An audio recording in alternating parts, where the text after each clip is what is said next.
How you doing, folks?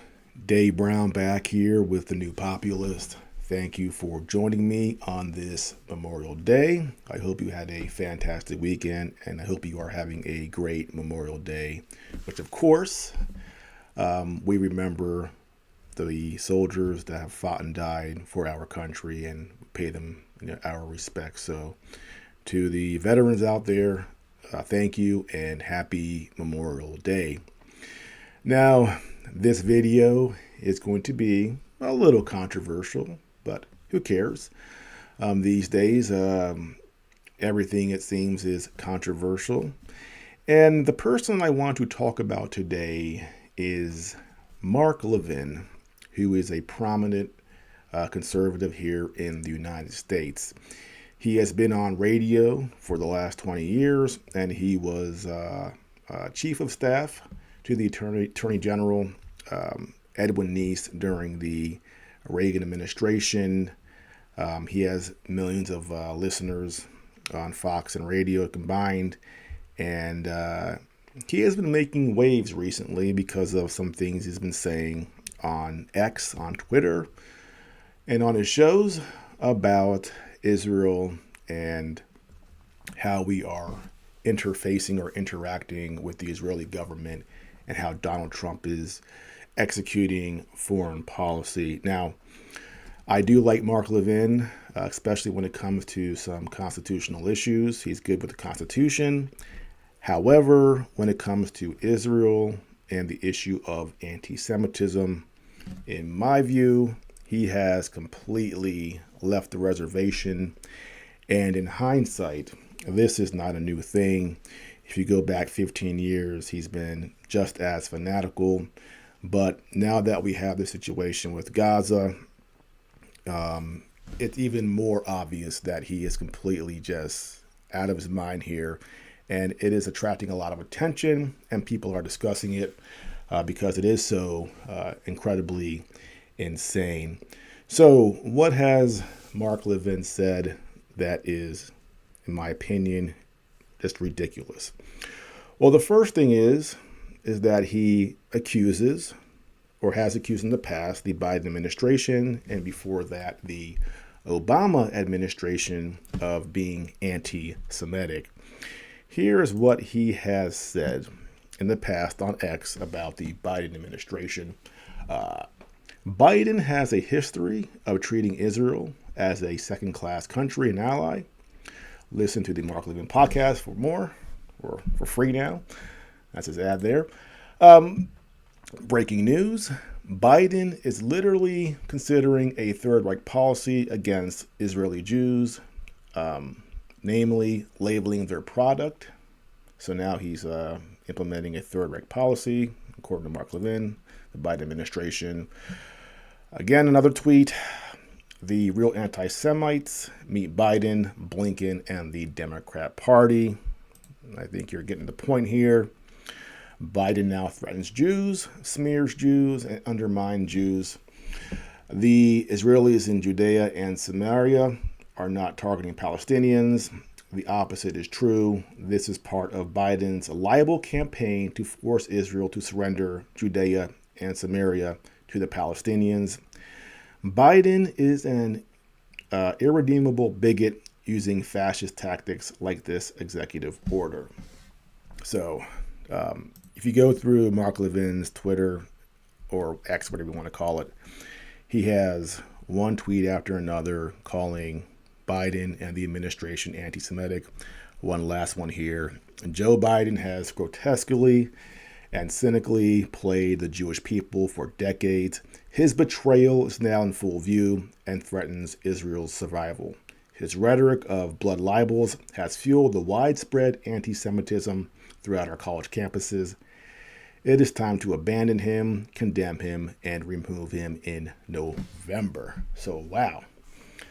All these accusations by Mark Levin that Biden and his administration is anti-Semitic. Now, let me remind you, I do not like Biden, did not vote for him.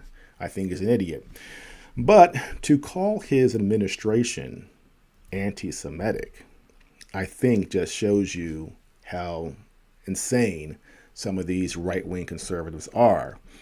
And if you look at Biden's administration, there are prominent Jews all over his cabinet. For example, Anthony Blinken. He was the Secretary of State. The New York Times called him the Secretary of War because of his policies for Ukraine. And he is a Jewish American who is an open Zionist. So for an anti-Semitic administration, that's kind of odd. And then you have the Attorney General for Biden was Merrick Garland, another Jewish American. He had 2 chiefs of staff. And of course, if you're chief of staff, you essentially control the White House and access to the president. Both of his chiefs of staff were Jewish, Ron Klain and Jeffrey Zients. And the Director of National Intelligence, which channels intelligence to the White House, was Avril Haines, who's also Jewish. So when you call that administration Jewish or anti-Semitic, you go, how is that possible? Like, what planet do you live on where you can say that in a serious manner? And there's nothing wrong with those people being Jewish in the administration. But my point is, to call them anti-Semitic, it's absolutely just insane. So don't get it. Don't get it. And in my opinion, this just shows you the extremism of some of the right-wing conservatives here in the United States. Now, something he also said, Mark Levin, on X was this: by the way, neocon is a pejorative for Jew. Unbelievable. And this is in response to Steve Witkoff, Trump's special envoy, saying the neocons want war in the Middle East. And by the way, Steve Witkoff himself is a Jewish man, and he is saying neocon. And Mark Levin is saying that neocon is a pejorative for Jew. Now, for the record, neocons come in all shapes and sizes. Plenty of Christian Zionist neocons like Lindsey Graham and Mike Huckabee, Elise Stefanik, Dick Cheney, Donald Rumsfeld. So saying neocon means Jew is absolutely just not accurate. However, what he is kind of admitting by accident is that among the neocon group, which is made up of Gentiles and Jews alike, during the Bush administration, the sort of the vanguard or the core group inside the Bush administration that was pushing the Iraq War were full of a lot of neocons who were Jewish. And why does this matter? It matters because there is evidence to say that their actions were in support of Israel. Let me show you this here now to support that. For example, we have a guy named Richard Pearl, served in the Bush administration, pretty influential. Now, Richard Pearl, he worked as an advisor to Donald Rumsfeld. This is taken from Wikipedia, and I use Wikipedia as a source because Wikipedia is globalist. It is CIA, and so you can't accuse me of just finding some random sources that may or may not be conspiratorial. This is right off of Wikipedia. But Richard Pearl was a prominent guy. He was a neocon. And Richard Pearl, he was a person who helped create this document, or part of a study group to create this document about what strategy the Israelis should take in sort of reshaping the Middle East.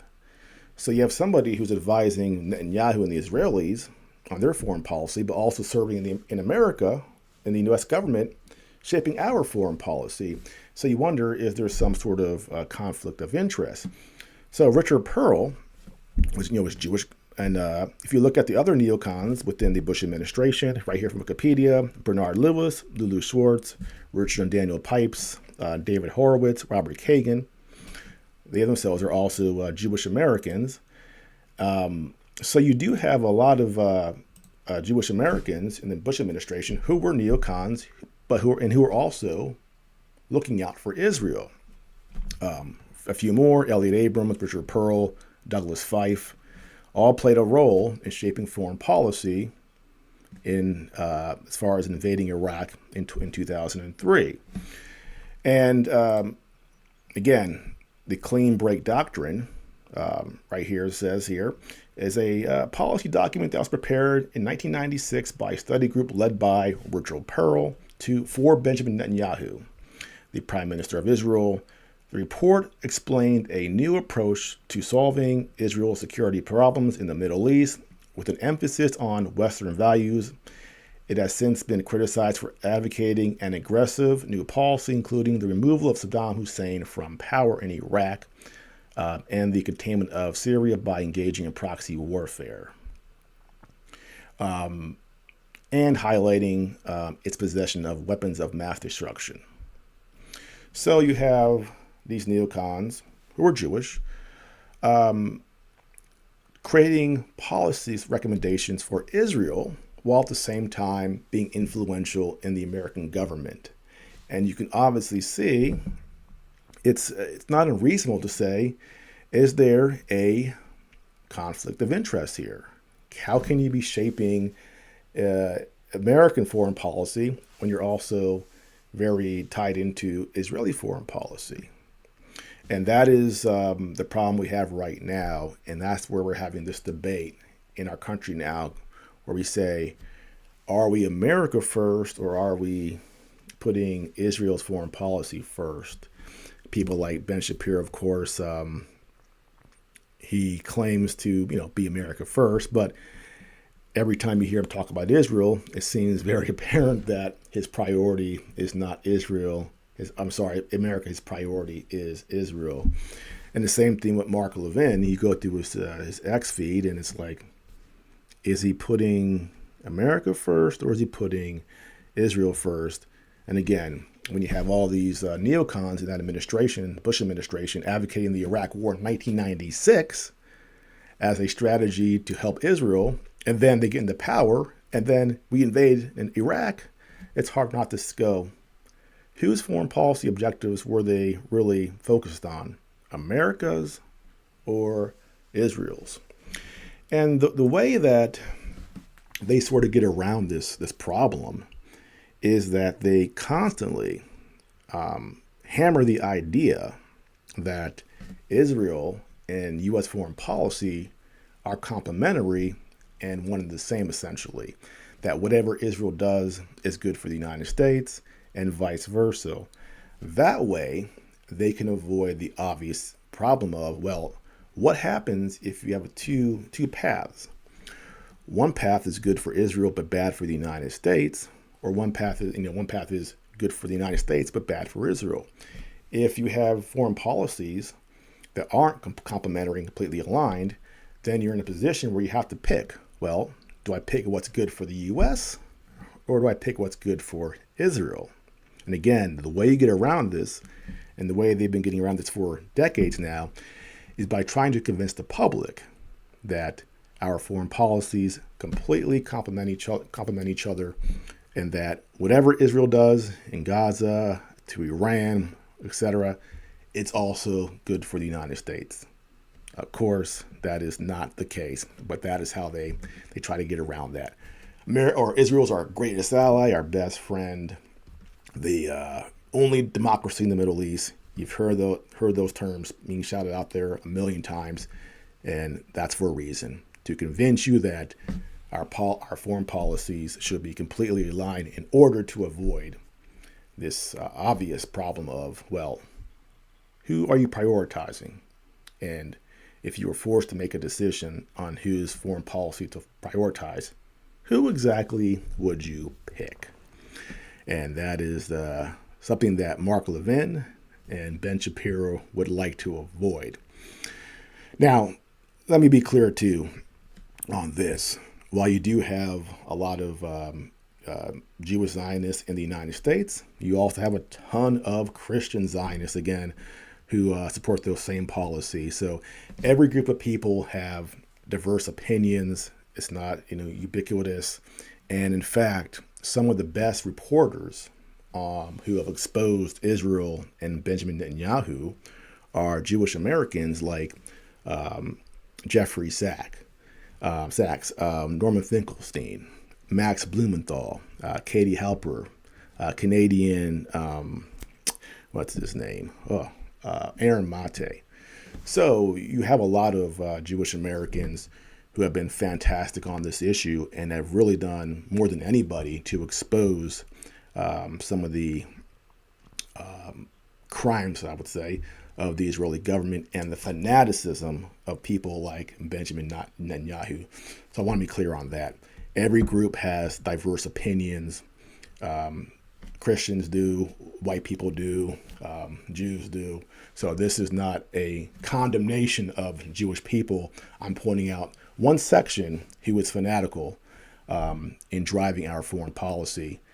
And if they weren't so influential on our foreign policy, I wouldn't particularly care.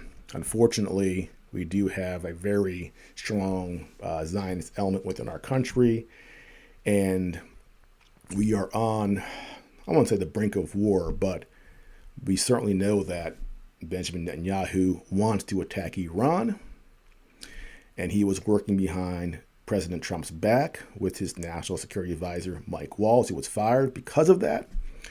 And as an American, I want to stay out of those wars. I don't want to attack Iran. I would like peace in the region. And that's why it's important to call out these people who are just fanatical. And in my opinion, just they've jumped the shark. If you're Mark Levin for 15 years calling every Democrat administration anti-Semitic, you have just left the reservation again. And he needs to be called out for that because he does have millions of listeners.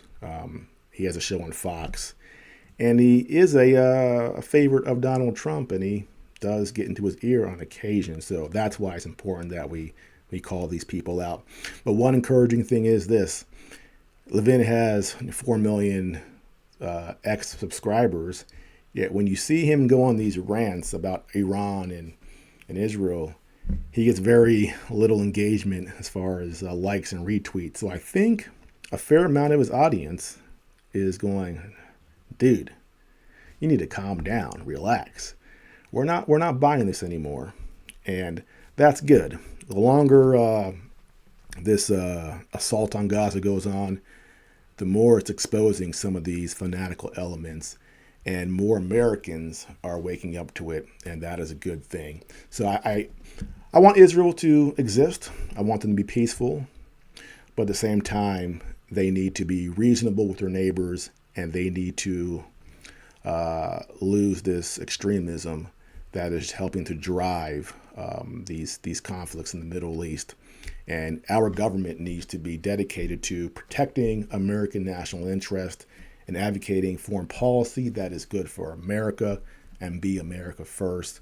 That is the job. So if you serve in the U.S. government, it's America first, irrespective of who you are, whether you're Mike Huckabee or Mark Levin, whoever, your priority should be America. And if not, that's fine. Don't serve in government.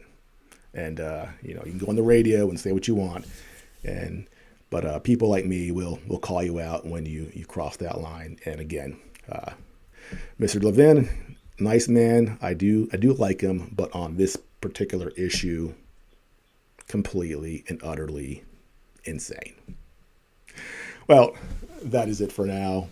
If you are new to my channel, like and subscribe, and I will see you next time.